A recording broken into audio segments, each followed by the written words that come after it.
السلام علیکم فرینڈ، کہانی کا دوسرا حصہ لے کر آپ کی خدمت میں حاضر ہوں۔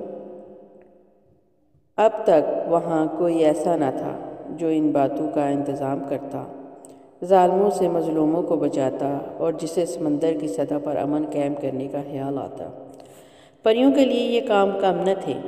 امن و ایمان پیدا کرنا چھوٹی سی بات نہیں، لیکن تم جانتے ہو کہ پریوں کے پاس وقت کی کمی نہیں اور وہ کبھی تھکتی نہیں۔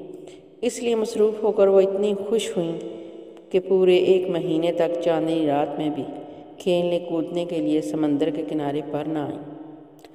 جب 30 راتیں لگاتار گزر گئیں اور کوئی پری باہر نہ آئی تو آخرکار بادشاہ کو فکر ہوئی کہ کہیں کوئی مصیبت تو نہیں آ گئی۔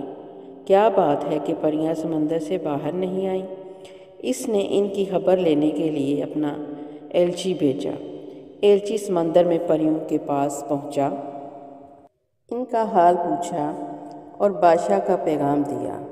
پریوں نے کہا، بادشاہ سلامت کی خدمت میں ہماری طرف سے عرض کر دینا کہ ہمیں بھی اپنی سہیلیوں سے اتنے دن تک نہ ملنے کا بہت افسوس ہے۔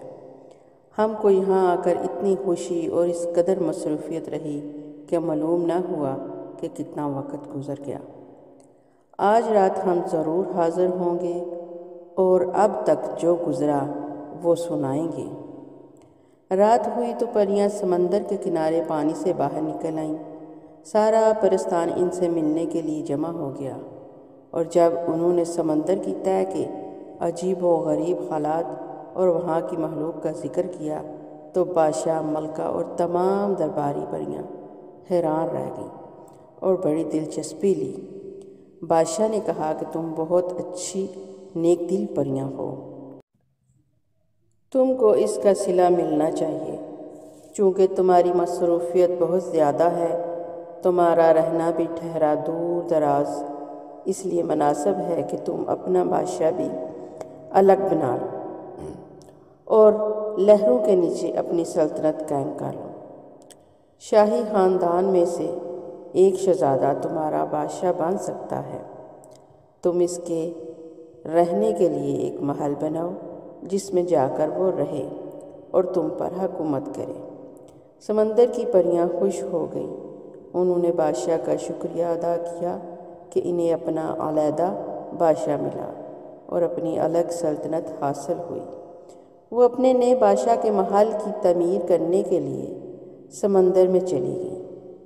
سمندر کی تہہ میں پہنچتے ہی پریوں نے محل کا ڈول ڈال دیا۔ 1 مہینے کے اندر ہی محل تیار ہو گیا۔ محل کے در و دیوار چمکیلی سیپ کے تھے اور اس کی چھتیں سفید باریک چاندنی جیسی ریت کی۔ در و دیواروں پر رنگ رنگ کی نازک نازک سمندری بیلیں چڑھی ہوئی تھیں، کہیں سرخ، کہیں سبزی مائل زرد تو کہیں قرمزی۔ جتنے کمرے اتنے ہی رنگ کی آرائش، تخت شاہی اور دربار کی نشستیں عنبر کی، تاج بڑے بڑے موتیوں کا۔ سفید محل کے چاروں طرف سمندر کے پھولوں کے درختوں سے آراستہ باغات تھے۔ جگہ جگہ فوارے جو رات دن چلا کرتے۔